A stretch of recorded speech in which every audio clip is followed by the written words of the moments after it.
In the previous video, we looked at the motion graphs. These were the graphs of position, velocity, and acceleration versus time.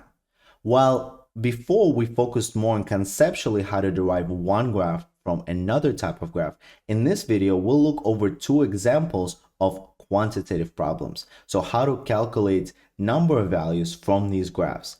The first graph will be a position versus time graph with some of the questions that we're going to answer about it, and the second graph will be a velocity versus time graph.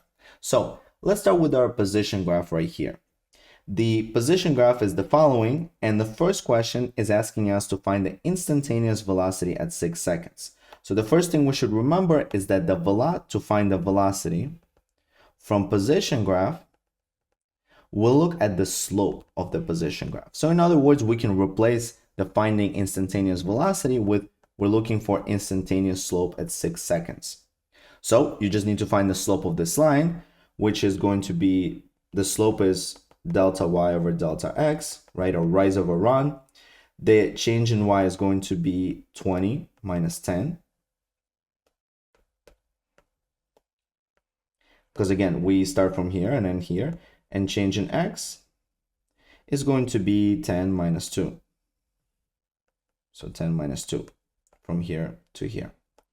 So our slope then is 10 over 8 or 5 over 4 meters per second.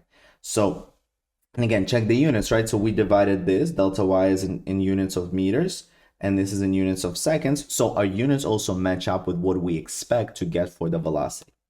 Now for part B, let's look at the average velocity from 0 to 6 seconds. Once again, velocity is the slope of this graph. So we're looking really for the average slope from 0 to 6 seconds. So the average slope would be represented by this line right here. Once again, the slope is equal to delta y over delta x. So the change in y is going to be 15 over 10, 15 minus 10, sorry, and 0 and 6 minus 0. So it's 5/6 meters per second. Now, let's take a look at part C. They're asking us about the instantaneous velocity at 12 seconds. So take a look at this line at 12 seconds, right? What is the slope of this line at 12? If it's a horizontal line, the slope of the horizontal line is simply 0. So its instantaneous velocity is 0. What is its average velocity from 0 to 12 seconds? So once again, if I draw this line, it starts here and it would end here at 12. This would also be a horizontal line, right? In other words, delta y is equal to 0, right? If we start our average velocity from a point 0, 10, and we end right here at 12, 10, the change in y, 10 minus 10 over 12 minus 0 is 0. So the average velocity at 12 also happens to be, coincidentally, 0 as well.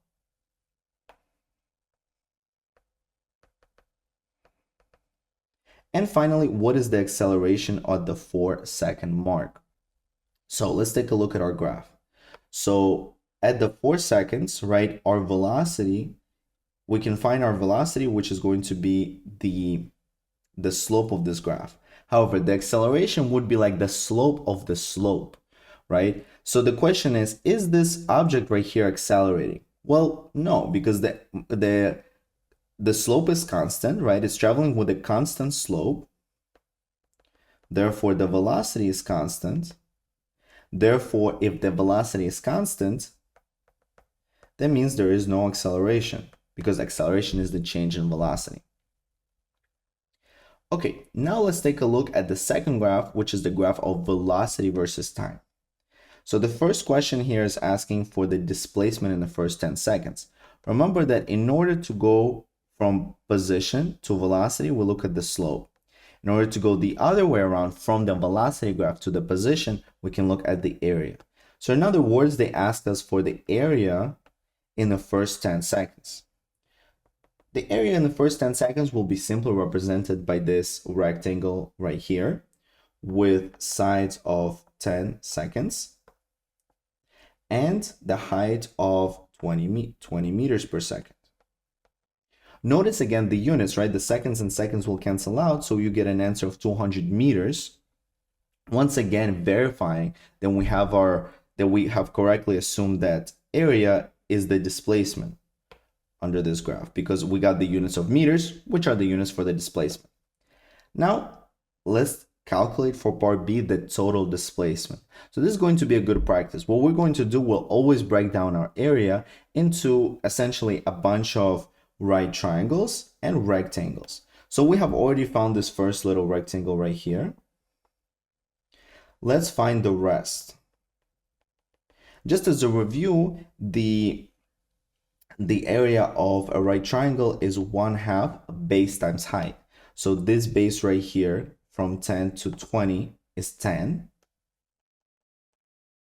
And the height over here, so it goes by 10, so the height over here is 20. So 200 divided by 2, or 100 meters, is the area here. Great. Now let's find the area of this rectangle, and just like this, we'll calculate the area of all of these little pieces. So here these are basically equivalent, right? So this is also going to be 200, right? If you don't believe me, you can find this as 10 times 20, right? So 200.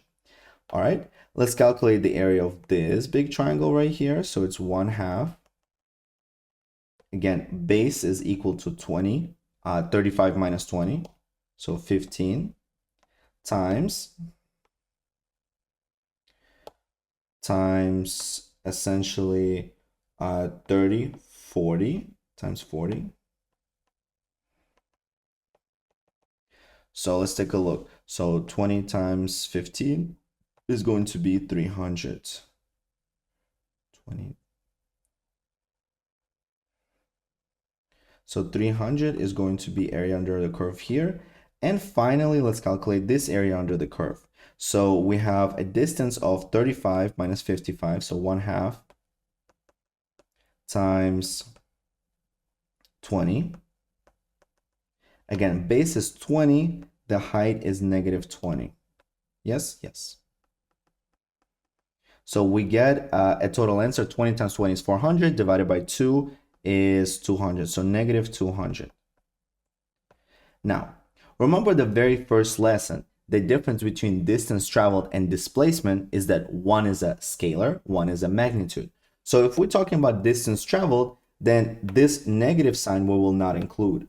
So in other words, the total distance traveled is just going to be 200 plus 200 plus, so basically we add all of these numbers, and this one will keep as positive because negative just implies the direction.